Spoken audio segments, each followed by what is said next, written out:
আসসালামু আলাইকুম ওয়া রাহমাতুল্লাহি ওয়া বারাকাতুহু।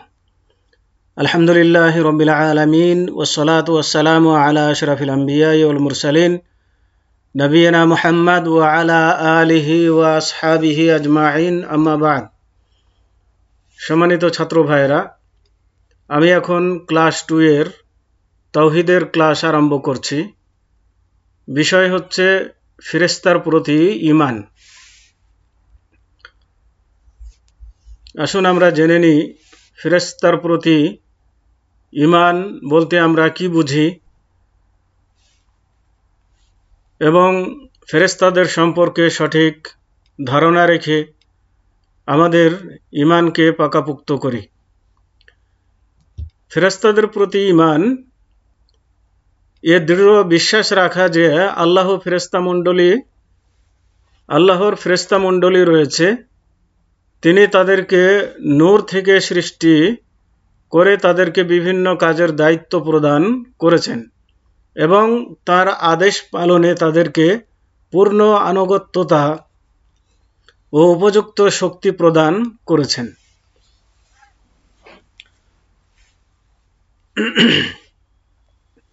তার মানে আমাদেরকে বিশ্বাস রাখতে হবে যে আল্লাহ রাব্বুল আলামিন ফেরেশতা বা মালায়েকা নামক একটি জাতি সৃষ্টি করেছেন, যাদেরকে নূর দ্বারা সৃষ্টি করেছেন এবং তারা সদা সর্বদা আল্লাহ রাব্বুল আলামিনের নির্দেশ মোতাবেক দায়িত্ব পালনেও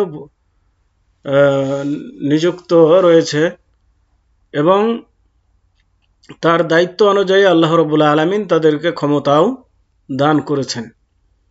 যে যেমন দায়িত্ব পালন করে তাকে তেমন ক্ষমতা আল্লাহ রাব্বুল আলামিন দিয়েছেন। ফেরেশতা কিসের সৃষ্টি? আমি বললাম যে ফেরেশতা নূরের সৃষ্টি। তারপরও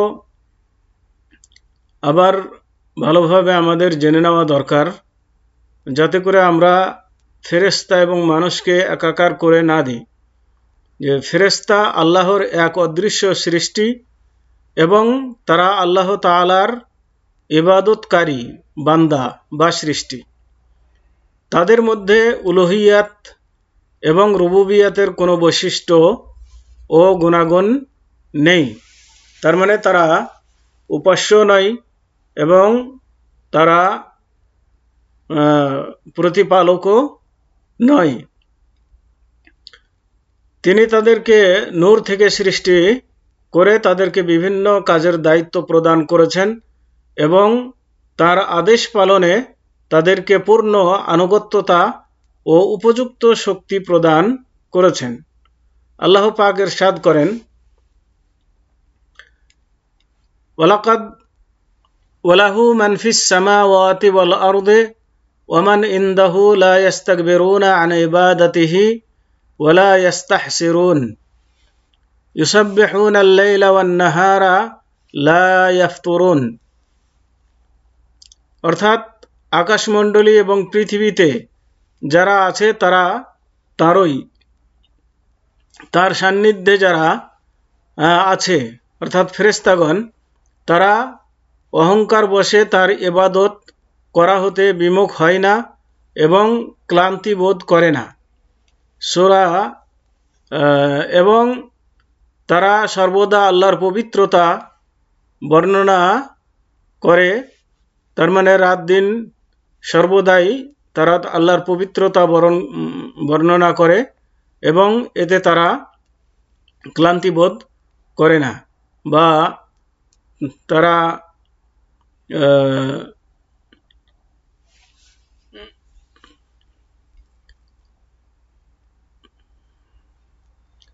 তো এটা হচ্ছে সূরা আম্বিয়া 19 বা 20 নম্বর আয়াত। এবার আসুন ফেরেশতাদের সংখ্যা কত। তো ফেরেশতাদের সংখ্যা কত এ মর্মে মানে স্পষ্ট কোনো উল্লেখ নেই কোরআন বা হাদিসে, বরং তাদের সংখ্যা যে অগণিত বা কত সেটা আল্লাহ রাব্বুল আলামিনই ভালো জানেন। আল্লাহ ছাড়া এর সংখ্যা কেউ অবগত নয়।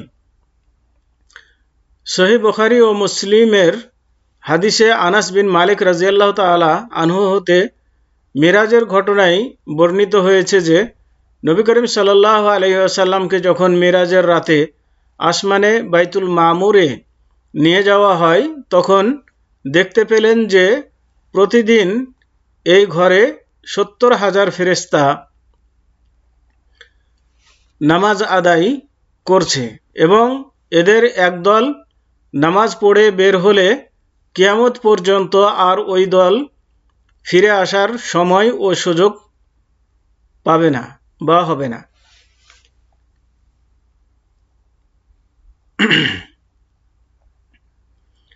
তাহলে এখান থেকে বোঝা যায় যে তাদের সংখ্যা অনেক বেশি, যেটা আল্লাহ ভালো জানেন কত তাদের সংখ্যা। স্পষ্ট করে কোনো উল্লেখ নেই। ফেরেশতাদের প্রতি ঈমান আনার অধীনে 4টি বিষয় অন্তর্ভুক্ত। তার মানে আমরা যখন ফেরেশতাদেরকে বিশ্বাস করব তখন ফেরেশতা সম্পর্কে আমাদেরকে 4টি বিশ্বাস রাখতে হবে। একটা বিশ্বাস হলো, প্রথম বিশ্বাস হচ্ছে যে তাদের উপস্থিতি ও অস্তিত্বের প্রতি বিশ্বাস রাখা। তার মানে ফেরেশতা যে আছে এই বিশ্বাস আমাদেরকে করতে হবে। আমরা দেখি বা না দেখি, ফেরেশতাদের অস্তিত্ব আছে এই বিশ্বাস আমাদেরকে রাখতে হবে। 2, তাদের মধ্যে যে সমস্ত ফেরেশতার নাম আমরা অবগত হয়েছি তা বিশ্বাস করা। মানে ফেরেশতাদের যে নামগুলো উল্লেখ করা হয়েছে সে নামগুলোকে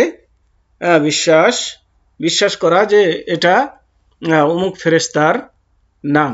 যেমন জিব্রাইল বা জিবরিল আলাইহিস সালাম এবং যাদের নাম আমরা অবগত নই তাদের প্রতি সাধারণভাবে বিশ্বাস রাখা।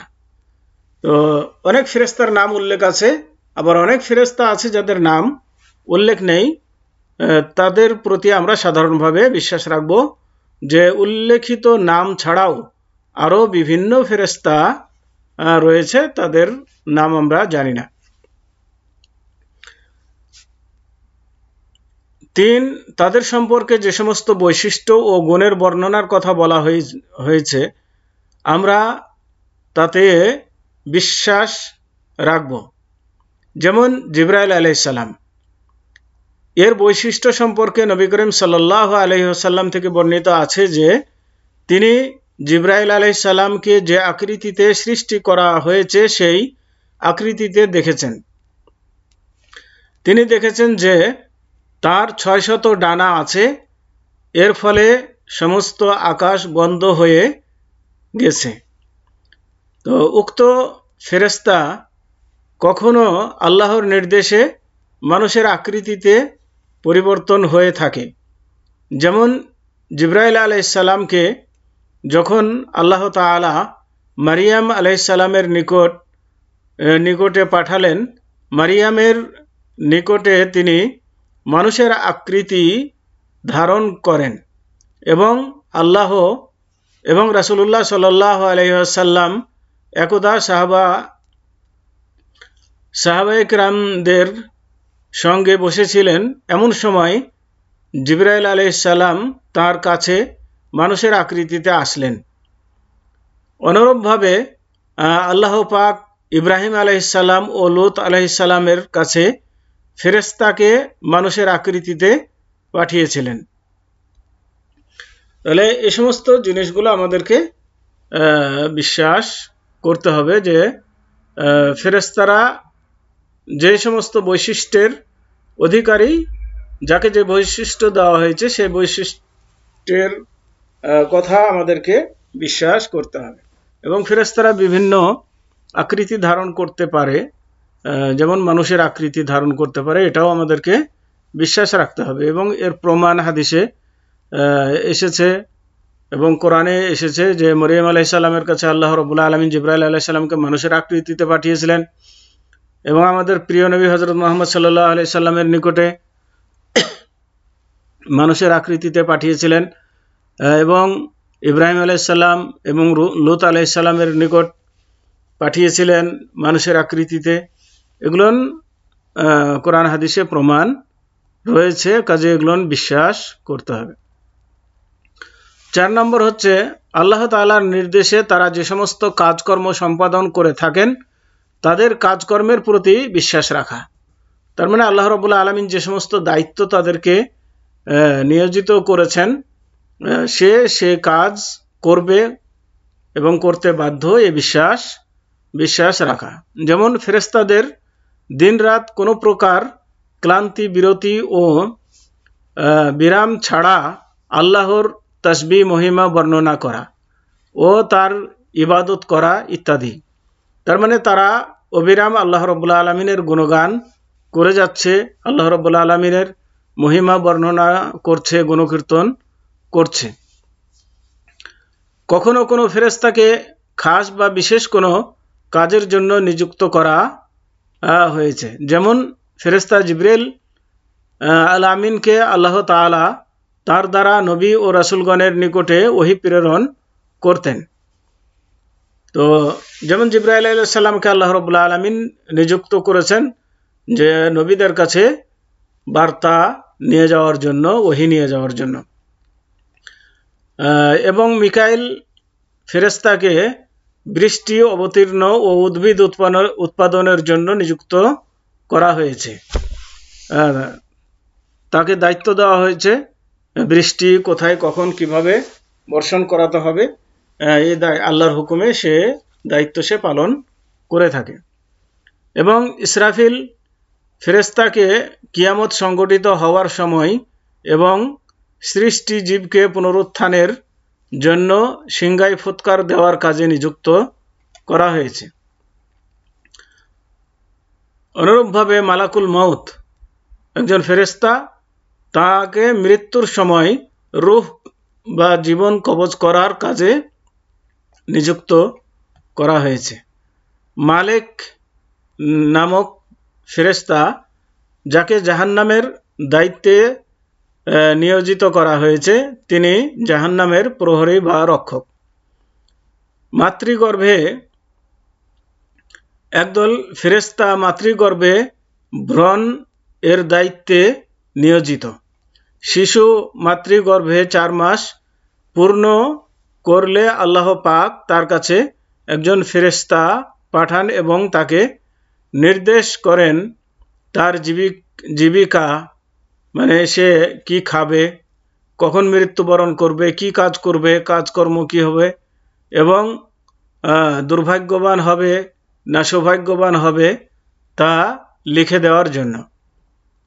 যেমন কোনো ফেরেশতা আদম সন্তানের সংরক্ষণের জন্য নিয়োজিত,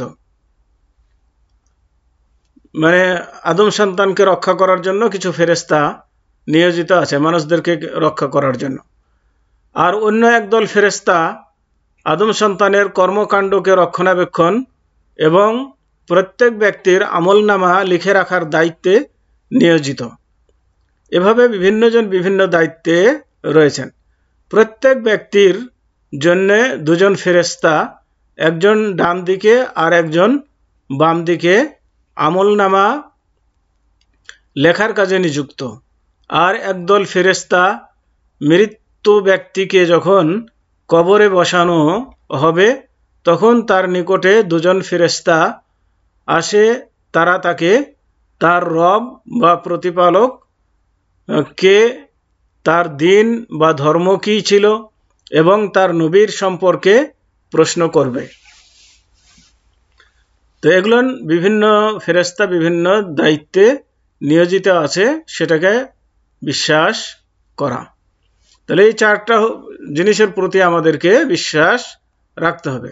একটা হচ্ছে ফেরেশতাদের অস্তিত্বের প্রতি বিশ্বাস। 2 নম্বর হচ্ছে যে তাদের যে সমস্ত নামে তাদেরকে নামকরণ করা হয়েছে সে সমস্ত নামে তাদেরকে বিশ্বাস করা।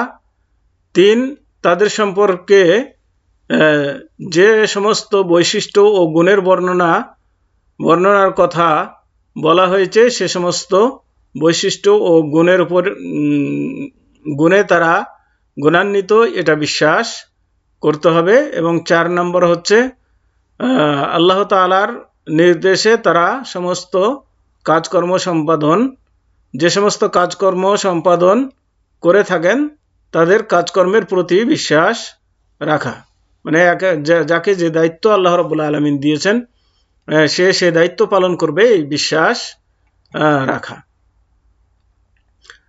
তো এই চারটা জিনিস আমাদেরকে বিশ্বাস রাখতে হবে ফেরেশতা সম্পর্কে। তো ফেরেশতাদের প্রতি ঈমান আনার গৌরবময় ফলাফল হচ্ছে এই, মানে যারা ফেরেশতাদের প্রতি ঈমান আনবে তারা এই ফলগুলো পাবে। এক, আল্লাহ তাআলার মহত্ব, মর্যাদা, শক্তি ও তার রাজত্ব সম্পর্কে জ্ঞান লাভ করা। তার মানে আল্লাহ রাব্বুল আলামিন যে কত মহৎ, কত মর্যাদাবান, কত শক্তিধর এবং তার রাজত্ব যে কত বিশাল, এ সম্পর্কে জ্ঞান লাভ করা যাবে। কারণ হলো যে সৃষ্টির বড়ত্ব স্রষ্টার বড়ত্বের প্রমাণ বহন করে, মানে সৃষ্টি যত বড় হবে তার স্রষ্টা যে তার চেয়েও আরো বড় মহান সেটা প্রমাণ করে। দুই, আল্লাহ তাআলার শুকরিয়া আদায় করা যে তিনি তার বান্দা বনি আদমের হেফাজতের জন্যে ফেরেশতার কাউকে তাদের হেফাজতের জন্য কাউকে তাদের আমলনামা লেখার কাজে ও তাদের অন্যান্য প্রয়োজনের দায়িত্বে ন্যস্ত করেছেন। তার মানে আল্লাহ রাব্বুল আলামিনের শুকরিয়া আদায় করতে পারবে ওই বান্দা যে এটা বিশ্বাস রাখবে যে আল্লাহ রাব্বুল আলামিন সমস্ত ফেরেশতাকে বিভিন্ন দায়িত্বে নিয়োজিত রেখেছেন, যে মানুষের বিভিন্ন কাজের দায়িত্বে তাদেরকে নিয়োজিত রেখেছেন। কেউ তাদেরকে হেফাজত করছে, কেউ তাদেরকে পানি দিয়ে সহযোগিতা করছে, কেউ তাদেরকে বিভিন্ন জিনিস দ্বারা সহযোগিতা করছে বা তাদের পিছনে কাজ করছে। ফেরেশতা মণ্ডলীর ভালোবাসা রাখা যে ফেরেশতা মণ্ডলীর প্রতি ভালোবাসা রাখা যে তারা যা আল্লাহ তাআলার ইবাদতে প্রতিষ্ঠিত আছেন। তার মানে ফেরেশতাদের প্রতি ভালোবাসার সৃষ্টি হবে যে তারা আল্লাহ রাব্বুল আলামিনের ইবাদতে মনোনিবেশ করে আছেন। একদল পথভ্রষ্ট লোক ফেরেশতাদের আকৃতি ও বাস্তবতাকে অস্বীকার করেছে এবং তারা বলেন যে ফেরেশতা হলো একটি সুপ্ত ও অন্তর্নিহিত শক্তিশালী সহজাত প্রাণী ও ভালো বাহিনী। এ ধরনের বিশ্বাস আল্লাহর কিতাব, তার নবীর সুন্নাত, হাদিস এবং সমস্ত মুসলমানের সর্বসম্মত সিদ্ধান্তকে মিথ্যা প্রতিপন্ন করার শামিল। কেননা আল্লাহ তাআলা ইরশাদ করেন, আলহামদুলিল্লাহি ফাতিরিস সামাওয়াতি ওয়াল আরদি জাইলিল মালাইকাতি রুসুলান উলি আজনিহাতিন মাসনা ওয়া সুলাসা ওয়া রুবাআ ইয়াজিদু ফিল খালকি মা ইয়াশাউ ইন্নাল্লাহা আলা কুল্লি শাইইন কাদির। অর্থাৎ যাবতীয় প্রশংসা আকাশমণ্ডলী ও পৃথিবীর সৃষ্টিকর্তা আল্লাহরই, এবং ফেরেশতাগণকে করেছেন বার্তাবাহক, যারা 2 2, 3 3 অথবা 4 4 পাখা বিশিষ্ট। তিনি তার সৃষ্টিতে যা ইচ্ছা বৃদ্ধি করেন। অবশ্যই আল্লাহ সর্ববিষয়ে সর্বশক্তিমান। সূরা ফাতির 1 নম্বর আয়াত। তাহলে এখান থেকে বোঝা গেল যে ফেরেশতাদের আকৃতি রয়েছে এবং তারা আল্লাহ রাব্বুল আলামিনের একটি সৃষ্টি, যারা কেউ 2 পাখা বিশিষ্ট ফেরেশতা, কেউ 3 পাখা বিশিষ্ট ফেরেশতা, কেউ 4 পাখা বিশিষ্ট 4 ডানা বিশিষ্ট ফেরেশতা। আল্লাহ তার সৃষ্টিতে যাকে যেমন সৃষ্টি করতে চান সেভাবেই সৃষ্টি করে থাকেন। কাউকে 2 ডানা দিয়েছেন, কাউকে 3, কাউকে 4, কাউকে আরো বেশি, যেমন জিবরাইল আলাইহিস সালাম সম্পর্কে আল্লাহ রাসূল বললেন যে 600 ডানা বিশিষ্ট তিনি। তো এভাবে ফেরেশতাদের প্রতি আমাদের বিশ্বাস রাখতে হবে এবং ভ্রান্ত ধারণা যেন ফেরেশতা সম্পর্কে মন গড়া কোনো ধারণা যেন আমরা পোষণ না করি। বরং কোরআন এবং হাদিসে ফেরেশতাদের সম্পর্কে আমাদেরকে যে ধারণা দেওয়া হয়েছে সেই তার উপরে বিশ্বাস স্থাপন করে অনুরূপ ধারণা পোষণ করাটাই হচ্ছে ফেরেশতাদের প্রতি ঈমান। তো আজকে এ পর্যন্তই। ওয়াসাল্লাল্লাহু আলা নবিয়িনা মুহাম্মদ ওয়া আলা আলিহি ওয়া আসহাবিহি ওয়া বারিক ওয়া সাল্লিম। আসসালামু আলাইকুম ওয়া রাহমাতুল্লাহি ওয়া বারাকাতুহু।